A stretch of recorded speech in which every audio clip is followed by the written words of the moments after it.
Olá, pessoal.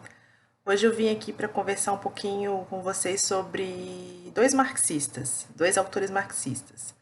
Claro que eu não vou falar a mesma quantidade de assuntos e o mesmo tempo dos dois, porque um deles é o mais importante, tem questões que foram utilizadas por vários outros. Então, eu vou falar um pouquinho mais de um, e só para complementar, eu vou fechar com alguns pensamentos do segundo.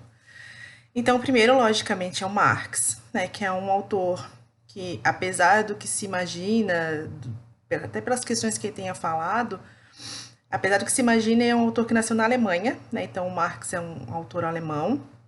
Ele nasceu em 1818, né, portanto, no século XIX. E o século XIX é fundamental para as questões que ele vai tratar mais tarde. Tem um acontecimento histórico que mexeu aparentemente diretamente só com a economia, mas na verdade mexeu com cultura, com sociedade, com política, que foi a Revolução Industrial. Então, o grande acontecimento histórico da época do Marx, que teve influência também no pensamento dele, foi justamente a Revolução Industrial.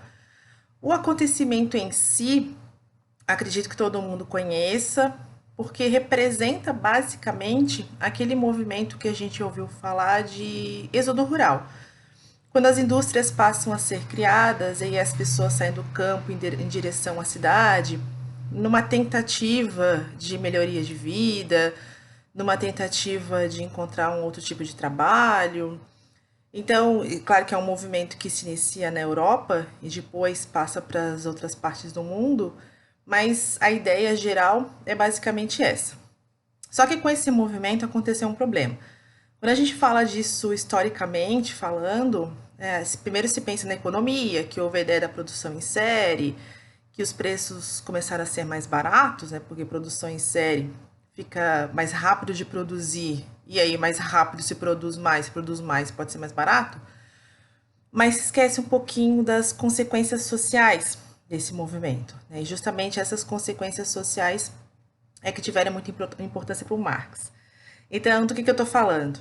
Quando as pessoas saem do campo, as famílias inteiras saem do campo e vão para a cidade em busca de uma vida melhor, em busca de um trabalho que seja melhor remunerado, enfim, o problema que acontece é que muitos desses não encontram vagas, logicamente, né? Não tem vaga para todo mundo. Aí imediatamente se cria uma situação de miséria. Mas mesmo para as pessoas que encontram vaga, mesmo para as pessoas que conseguem trabalho, digamos que o panorama não seja assim tão fácil ou tão interessante.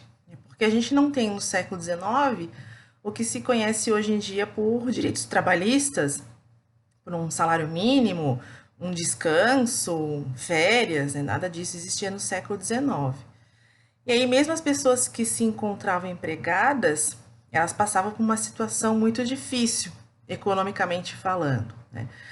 Existia muita situação de miséria também, portanto, entre as pessoas que conseguiam trabalho, né? E quando eu falo situação de miséria, infelizmente não estou falando só de adultos, né? Porque esses ambientes de trabalho empregavam homens e mulheres adultos, sim, mas empregavam muitas vezes crianças também. E as crianças se encontravam na mesma situação de exploração de trabalho, sem garantia, sem poder estudar, obviamente, que a ideia de uma educação universal também não existia. Então, é um panorama socialmente muito difícil. Esse panorama todo é um panorama que é contemporâneo ao Marx, né, que é o primeiro que eu vou falar.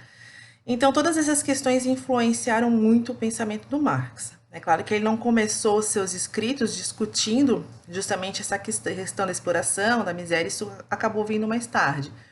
Mas só para entender, sim, esse panorama do que ele vai falar futuramente. Bom, tem algumas questões que influenciaram Marx, aí falando até de algumas questões que influenciaram na própria formação acadêmica dele, porque o Marx vem de uma família que o pai é advogado, mas ele vai partir mais para o campo da filosofia, e aí há muita influência também do campo da filosofia sobre o pensamento dele. Na época, a ideia de Hegel era muito presente, e aí ele vai acabar se apropriando e invertendo, e trocando significado, mas vai acabar se apropriando de algumas questões como a dialética, né, que daqui a pouquinho eu vou falar mais isso quando se tratar da ideia do método do Marx.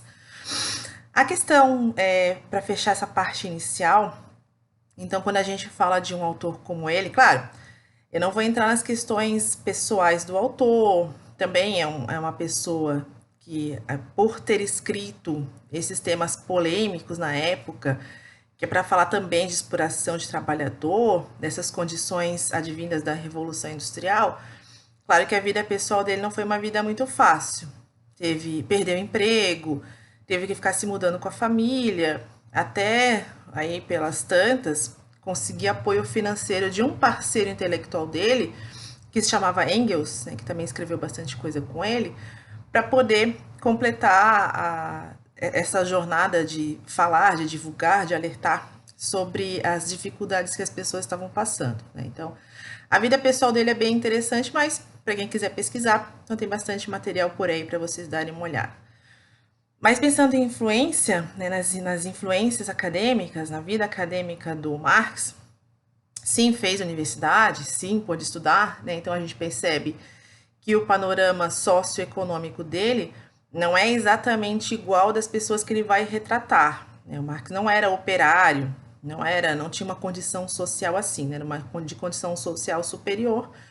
E por conta disso ele pôde estudar e por conta dos estudos ele pôde alertar algumas questões, né? Então, o Marx está num panorama social diferente dos quais ele falava, mas é claro que ele falava a partir de muita observação, a partir de muito estudo, a partir de publicações, né, sobre esses assuntos. Mas enfim, né, para falar um pouquinho mais diretamente do Marx, ele, né, só para completar, né, que eu estava começando a falar, ele não fala só sobre questões de economia, ou só sobre questões de filosofia, ou só sobre questões políticas. Na verdade, ele fala sobre todos esses assuntos. E é comum até quando as pessoas fazem universidade. Quando eu vou estudar economia, tem um pouquinho do Marx, né? Quando eu vou estudar sociologia, tem um pouquinho do Marx. Quando eu vou estudar política, tem um pouquinho do Marx. Filosofia também, né? Assim por diante. Porque é um autor que escreveu sobre todas essas áreas. Lógico. Então, para falar um pouquinho sobre as questões científicas, eu sempre gosto de partir falando do método, né, de começar falando do método. O método do Marx, o método de estudo, o método científico que ele utiliza, na verdade, é chamado de várias coisas, tem vários aspectos, mas eu costumo usar a definição que eu encontrei mais vezes, né, que seria do materialismo histórico dialético. Claro que é uma questão bem complexa, né? Mas só para traduzir de maneira bem objetiva, claro, um pouquinho superficial, mas bem objetivo o que seria cada uma dessas partes, né? A ideia do materialismo é um pouco do que vem a palavra mesmo, né? Claro que quando a gente fala em termos sociais, falar de materialismo, ou chamar alguém de materialista, não é exatamente um elogio, tem um tom pejorativo.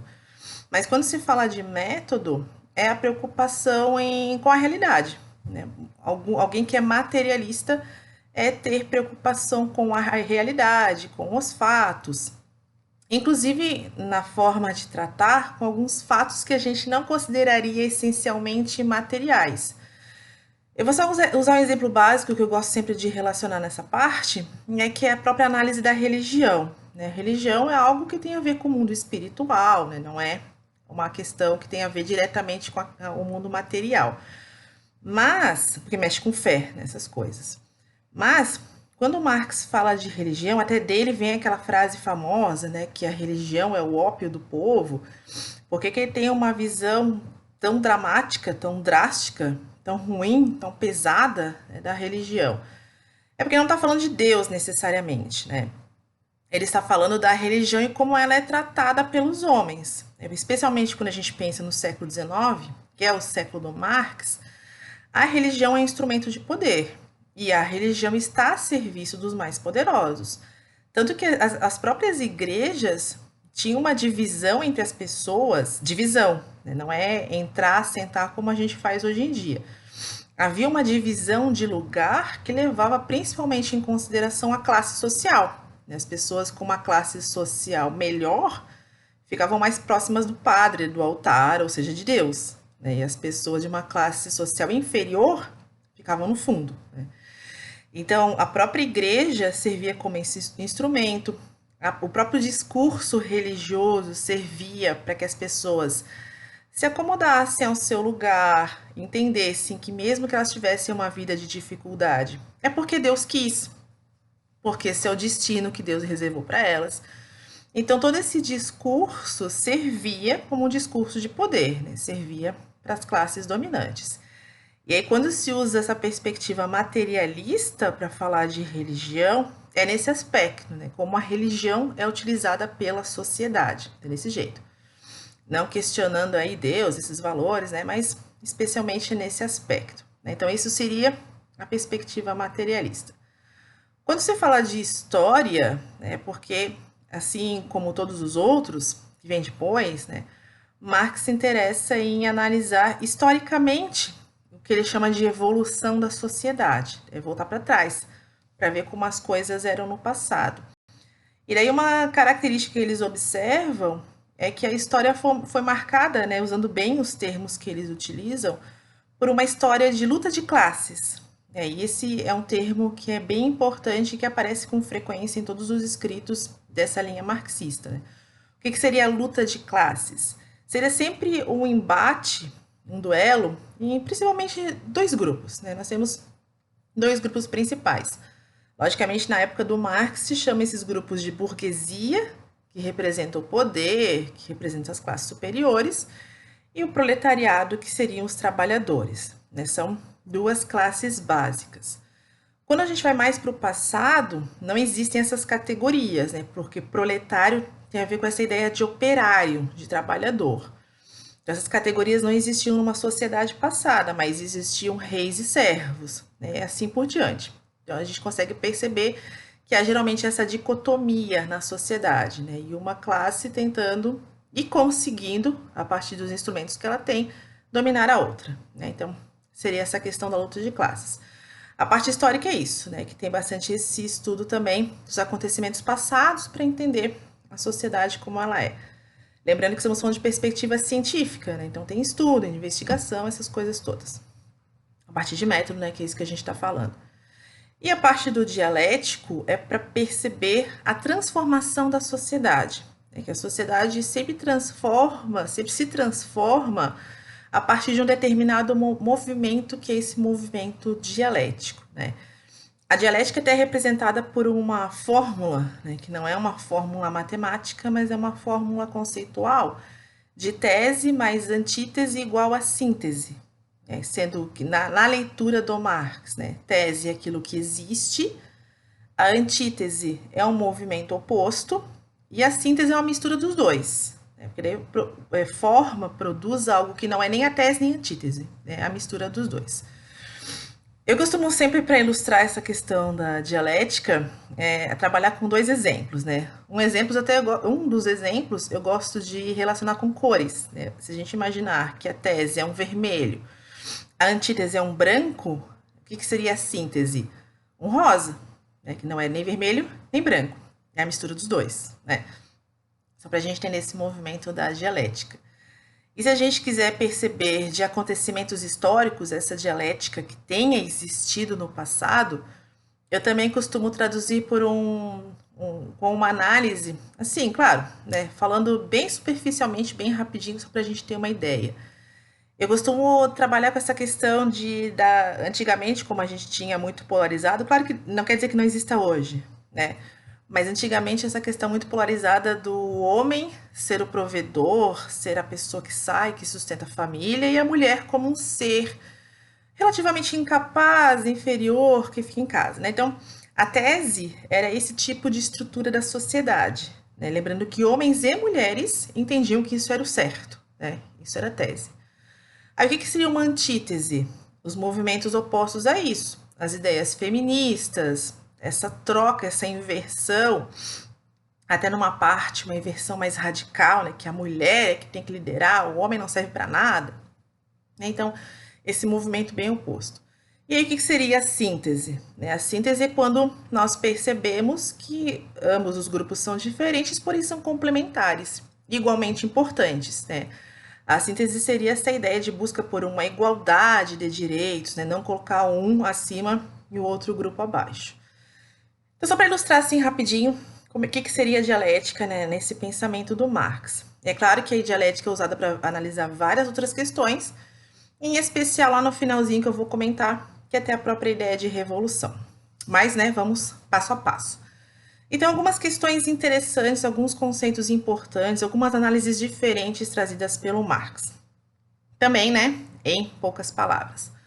Uma questão interessante é como ele caracteriza o ser humano, né? Porque se a gente for perceber ao longo dessa transformação dos autores, até do que eu já mencionei aqui, quando Maquiavel fala sobre isso, Aristóteles fala sobre isso, os contratualistas falam, o Hobbes com aquela fala que o homem é mau por natureza, os autores sempre se preocupam em definir o que é a essência humana, né? O que é o ser humano. E aí o Marx define que o ser humano é definido pelo trabalho. Aí a gente pensa, bom, mas espera aí, mas não é só o ser humano que trabalha, né? O que são as abelhas produzindo mel, né? Tem outros seres vivos que trabalham também.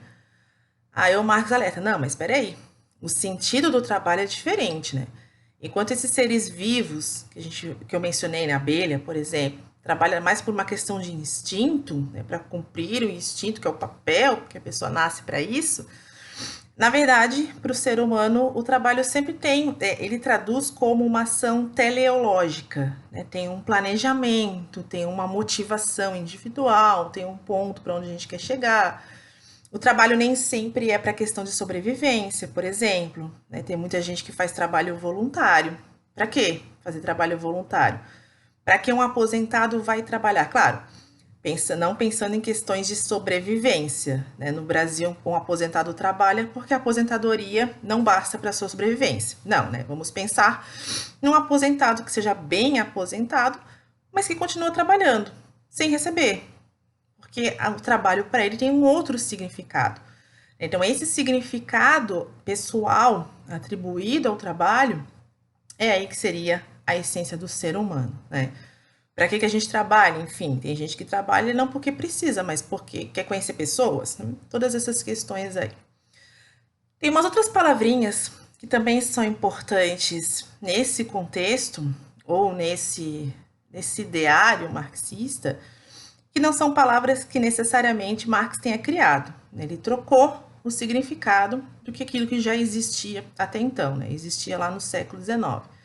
Por exemplo, eu vou citar a questão da ideologia.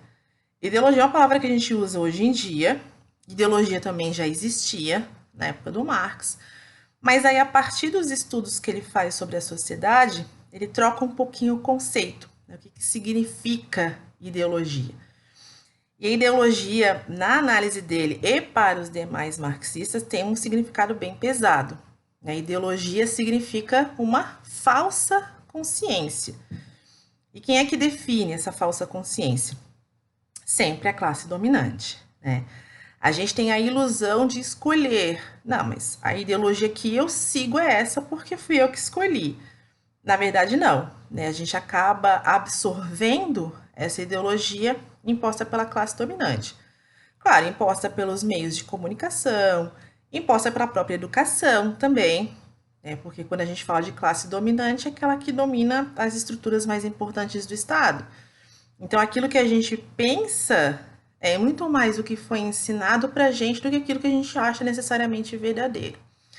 Só para juntar com uma questão que eu falei há algumas semanas não, tenha sido até na semana passada, né, no vídeo da semana passada, quando eu mencionei a questão do poder ideológico, né, aquilo que a gente acha que é uma necessidade nossa, nem sempre é, né, nem sempre é algo que a gente aprendeu, sutilmente ouviu por aí e acabou tomando como nosso, é justamente essa ideia essa definição de ideologia que Marx trabalha. Eu tenho necessidade de trocar de celular todo ano, trocar de carro todo ano.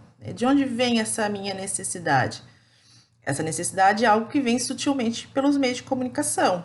E daí eu acho que é meu, né? Eu acho que isso nasceu comigo. Acho que isso é a minha essência. E na verdade é essa história que a classe dominante passa pra gente. Então, né, como eu falei, são umas definições um pouco diferentes, mas que servem para a gente pensar um pouquinho a nossa realidade, né? Será que está completamente equivocado, né? Quanto do que a gente faz, do que a gente repete, do que a gente acredita, não é algo que foi imposto para a gente, que eu nem pensei sobre o assunto, né? Nem pensei se há uma alternativa. É para a gente pensar um pouquinho sobre isso. Além disso, né, uma questão central é a questão do Estado, né, para fazer uma análise do Estado. Aí a gente apela um pouco para o amigo do Marx, que é o Engels, né, o Friedrich Engels. Ele que, na verdade, escreveu uma obra que é uma obra clássica, que é uma obra bastante interessante também. Eu até tenho aqui em casa, né? A obra se chama A Origem da Família, da Propriedade Privada e do Estado. É um livro só com esse nome todo, tá? Não é tão extenso quanto o nome, né? O nome é bem extenso, mas a obra não é tão extensa assim. É só do Engels, não é do Marx. E essa obra faz um pouco da análise do Estado, né? Desde o comecinho, ele começa com a origem da família, né? Porque a partir da origem da família é que a gente tem todo esse desenrolar dos acontecimentos. E aí para chegar na ideia do Estado, né? Então, eu vou contar resumidamente essa historinha porque é importante a gente lembrar nesse contexto. Então, a partir do relato do Engels, e ele pega, claro, relato de antropólogos, ele pega estudos científicos feitos sobre o nosso passado, né? Imagine um passado bem distante, onde não tem comprovação histórica, tá? Pra gente pensar lá na primeira parte, lá no comecinho, na origem de fato, o surgimento do Estado, tá? Então, tudo começa como, né? A nossa história enquanto sociedade, ou melhor dizendo, lá na pré-história, né? Esse nosso começo enquanto sociedade, ele se dá de uma forma comunitária, né? Quando as pessoas eram nômades. E aí a gente lembra bem o que significa isso, né? Nômade é quando pequenos grupos vão se deslocando em busca de alimento, a estrutura social é diferente do que a gente tem hoje, porque não tem propriedade, né? As pessoas vão se deslocando, então tudo que é achado é compartilhado, tudo que as pessoas têm é dividido, inclusive as decisões são divididas, não tem sequer, na análise do Engels, não tem sequer uma divisão por gênero. O que significa? Ah, o homem fala e a mulher obedece. Não, né? Não tem essa divisão por gênero, não tem divisão por família, é um grupo, né? E esse grupo, enquanto comunidade, se comporta assim. Então, só para dizer o que não tem, né? Não tem divisão por gênero, não tem propriedade, não tem família como a gente conhece, né? Que é mãe, pai, filho, né? Não tem família desse tipo. Não tem Estado, né? Então, as pessoas vivem lá nesse passado distante dessa maneira. Aí, de repente, elas descobrem a agricultura e se tornam sedentárias, né? Fixam residência. Bom, não preciso mais me mudar. Então, a gente pode pensar numa sociedade um pouquinho diferente. Aí começa a surgir essa ideia de ter uma propriedade, nessa propriedade fica a família, né? Esse estilo de sociedade que a gente reconhece, parecido com o nosso, começa a se estabelecer. Estabelecendo propriedade e família, nesse sentido tradicional, né, que a gente reconhece, pai, mãe, filhos, aí é que começa a existir a divisão por gênero, né, porque daí existe a propriedade, a casa em que a mulher fica cuidando dos filhos e o homem sai para trazer algumas coisas que sejam importantes para essa vida dessa família. Aí começa aí, né? Então, a propriedade, a divisão de gênero começam quando as sociedades se tornam sedentárias. Mas ainda não o Estado. E como é que o Estado entra nessa jogada? Porque daí essas propriedades, essas famílias, começam a se diferenciar socialmente. Do tipo, uma família produz mais do que a outra não produz quase nada. Aí começa a ter uma distinção nesse sentido. E começam a existir alguns conflitos, né? Porque regras começam a ser necessárias. E aí quem é que decide? Quem é que estabelece essas regras? As pessoas que têm mais acham que são elas. Elas é que devem estabelecer as regras porque elas têm mais, né? Nada mais justo, né, que elas definam as regras. E aí começa esse conflito social porque as demais não querem obedecer, aí enfim, surge o Estado. O Estado para resolver esses problemas. Mas um detalhe, o Estado surge para resolver esses problemas na propaganda, na ideologia, é para resolver os problemas sem olhar a quem está no conflito. Olhar resolver os problemas de maneira neutra, mas não na prática. Na prática, ou a intenção real É resolver os problemas beneficiando a classe dominante, né? Que aqui não tem nem nome, né? A gente não tem ainda o nome, burguês, proletários, não existe isso ainda. Mas tem essa divisão entre, talvez, ricos e pobres. E aí, ou é resolver os conflitos pensando, privilegiando os ricos, né? Que seria, então, a classe dominante da época. Essa é uma análise do Estado, do surgimento e do funcionamento estritamente, puramente marxista. E aí o pior, se afirma que esse tipo de trabalho do Estado não ficou lá no passado, que os tempos foram se modificando, as sociedades foram se tornando mais complexas, mas o Estado não foi perdendo essa função essencial, que é trabalhar sempre para a classe dominante. Aí quando a gente vê essas notícias de momentos de crise, o Estado vai em socorro de empresários, mas não de trabalhadores? Por que será, né? Então tem uma explicação aí sobre isso, né? Que não é uma coincidência, sim, é a intenção do Estado. Né? Então essa é uma análise tipicamente marxista. Ótimo. A partir daí, né, na análise deles, e eu estou focando principalmente agora no Marx de novo, né? Marx, para depois falar um pouquinho mais do outro autor. Então, a partir disso, para se resolver os problemas da sociedade, a gente tem que fazer uma grande transformação, né? E claro, eu estou falando assim alguns conceitos bem superficiais, logicamente que tem bastante coisa, bastante análise, mas só para a gente conhecer um pouquinho, né? Para conhecer alguns elementos essenciais dessa análise marxista. Mas no fim, para resolver os problemas, claro, aí vem a parte que todo mundo reconhece do Marx, né? Para resolver os problemas, seja essa questão de ideologia, de alienação, que eu não comentei, mas também um aspecto bem importante, alienação, ideologia, essa função do Estado de sempre privilegiar a classe dominante, precisamos fazer uma revolução, né? Para fazer isso, para resolver os problemas sociais somente com uma revolução. E aí é claro que vem a ideia do socialismo, comunismo, que todo mundo confunde as duas coisas, que vão aparecer nesse momento, né? Que daí é a proposta de modificação da sociedade. Então, para também resumir em poucas palavras, né, quando se fala de revolução, e essas ideias centrais, é claro que eu vou falar o nome de um documento que sempre causa um pouco de espanto pelo nome, né, que as pessoas têm até medo do nome, mas um livro bem interessante, um texto, na verdade, né, bem interessante, que foi produzido por Marx e por Engels, que explica essas questões essenciais, se chama O Manifesto Comunista, né? Ou O Manifesto do Partido Comunista, depende da tradução. É um livro curtinho, que eu sempre recomendo a leitura, né? Vale a pena a leitura porque tem algumas questões assim bem curiosas ali. Mas enfim, né, voltando à ideia de revolução.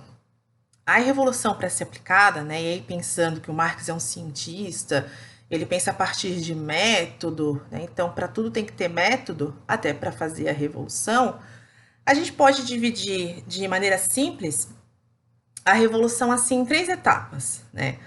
A primeira pode parecer meio curiosa, né, que o Marx fala que para a gente poder ter, de fato, uma revolução do proletariado, a gente precisa ter uma base capitalista, né? Então, o primeiro momento é o desenvolvimento do próprio capitalismo, porque daí a gente tem, de um lado, o desenvolvimento de uma produção, desenvolvimento de produtos que vão ser necessários mais tarde, e por outro lado, aparecem os problemas, né, que o Marx chama muito de contradições do capitalismo.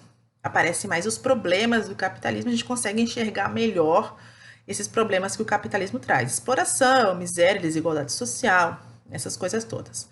Então, o primeiro momento é o desenvolvimento do capitalismo. Aí vem o momento do assalto, vem o momento da força, vem o momento da tomada de poder, que se chama, né, que se traduz por ditadura do proletariado, né, que é o momento do socialismo. Então, o socialismo seria o momento que os trabalhadores tomam poder à força, logicamente, né? Lembrando que a gente está falando o Marx do século XIX, né? Então, o século XIX tem muito essa questão de revolução, de tomada de poder. Então, é um momento para isso, para os trabalhadores, o proletariado tomar o poder, sim, a força, logicamente, para poder forçar algumas transformações. Mudar o tipo de educação, a questão da propriedade. E aqui tem um detalhe bem interessante, né? Por isso que eu mencionei o Manifesto Comunista, porque lá tem essa descrição. Quando ele fala de tomada de propriedade, não é de todo mundo, e sim do que se chama de meios de produção. É aquilo que produz algo, tipo uma indústria, uma grande porção de terra.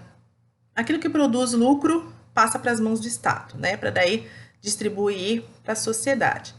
E sim, assim, fazendo uma grande, complexa transformação social. Naquela ideia de não ter mais desigualdade, não ter mais classe social, para que todos possam ser iguais, né? Socialmente falando, iguais. Mas é um momento de ditadura, né? O socialismo é caracterizado por isso. Passando por isso, conseguindo implantar essas modificações, aí é o momento final, né, que é a transição para o comunismo. O comunismo é o momento em que tudo já foi resolvido, em que não existem mais desigualdades sociais, todas as pessoas estão no nível bom da sociedade, né? Porque não ter desigualdade social é algo que pode ser também um pouquinho complicado, ou não é necessariamente bom, né? Se todo mundo for pobre, não tem desigualdade social, né? Então não é isso que eu tô falando aqui, né? Quando a gente está no nível bom de igualdade, todo mundo com acesso à educação, saúde, trabalho, aquela coisa toda. Aí podemos passar para esse momento final, que é do comunismo, que é da democracia, da participação da sociedade toda, da participação por grupos. Né? Então seria aí o final, que claro, muita gente fala que é um final utópico, né? Que a gente não vai chegar jamais lá, né? E aí seriam esses momentos, essas etapas da revolução, né? O que a gente consegue perceber nesse exemplo é que, socialismo e comunismo são diferentes, né? Um representa um momento de transição, de ditadura, e o outro um momento democrático, que é o final, né? Que a gente chega lá a conquistar todos os direitos sociais para todas as pessoas na prática, né? Então a gente consegue perceber isso. E dois, a gente consegue perceber que as experiências que existiram aí pelo mundo, muitas delas já começaram errado, né? Porque não começaram pela primeira etapa, que é o desenvolvimento do capitalismo. Muitas, ou todas, nenhuma delas conseguiu avançar para um comunismo de fato, né? Como falava Marx, e ficaram aí no meio caminho do socialismo. Algumas voltaram para o capitalismo, né? Então, os movimentos históricos que foram inspirados nesses textos, né, nessa teoria, não atingiram, não colocaram em prática exatamente aquilo que estava na teoria. Lógico, né? Porque a realidade é bem diferente. Para fazer um fechamento dessa primeira parte, então, do Marx, é claro que sempre que eu falo essa questão de revolução, eu comento que no século XXI, talvez as sociedades não tenham mais esse sonho de fazer uma revolução, de conquistar a igualdade, né? A gente não tem mais esse sonho, esse anseio que existia muito no século XIX. Porém, não é por causa disso que tudo que o Marx falou pode ser jogado fora.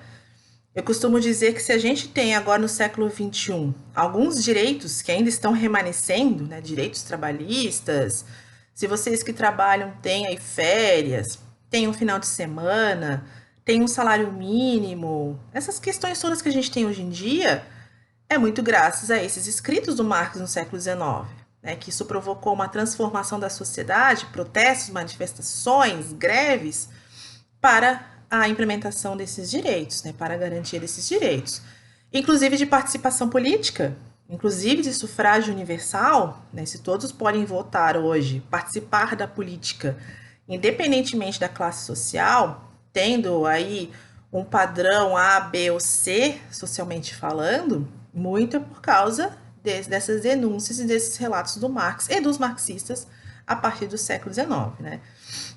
Então eu costumo dizer que mesmo que a gente não concorde com a revolução, né, que hoje em dia a gente talvez não consiga perceber muito essa questão no anseio da sociedade no mundo, mas os direitos vieram por causa disso, né? E coisas que ele denuncia, que para a gente são óbvias hoje em dia, no século XIX não eram, né? E muitas transformações aconteceram a partir disso. Então, é um autor que sim, ainda vale muito a pena ler, tá?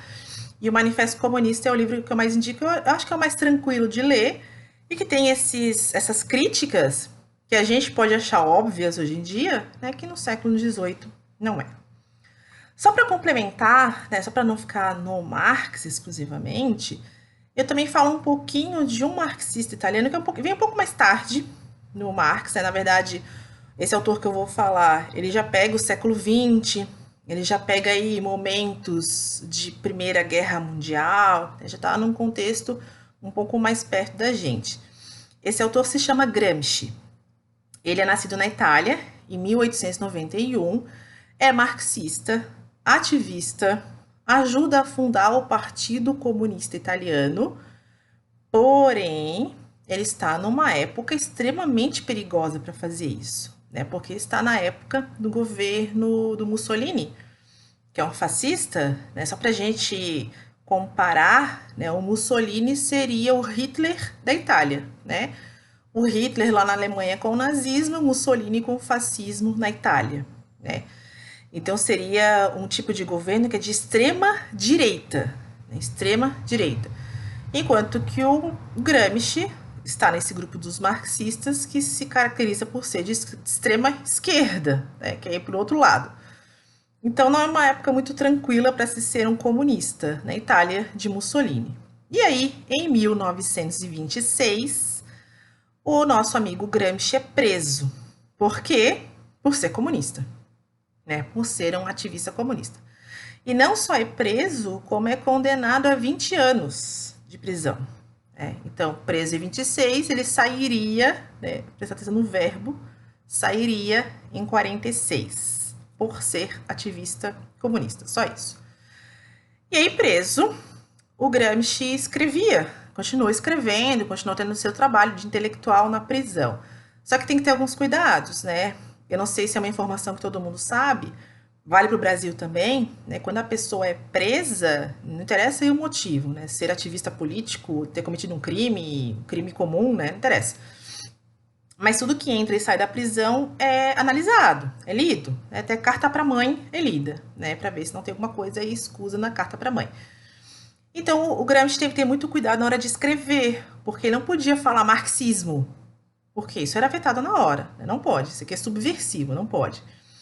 Os textos do Gramsci são um pouco difíceis de ler, né, por conta também disso, né, dele ter que trocar as palavrinhas.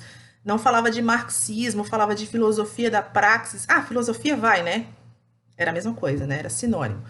Ele trocava um pouquinho as palavras, mas mesmo assim, ele fez uma contribuição muito significativa, publicando um conjunto de textos que mais tarde veio a sair como Cadernos do Cárcere, né? São os textos que ele produziu lá na prisão.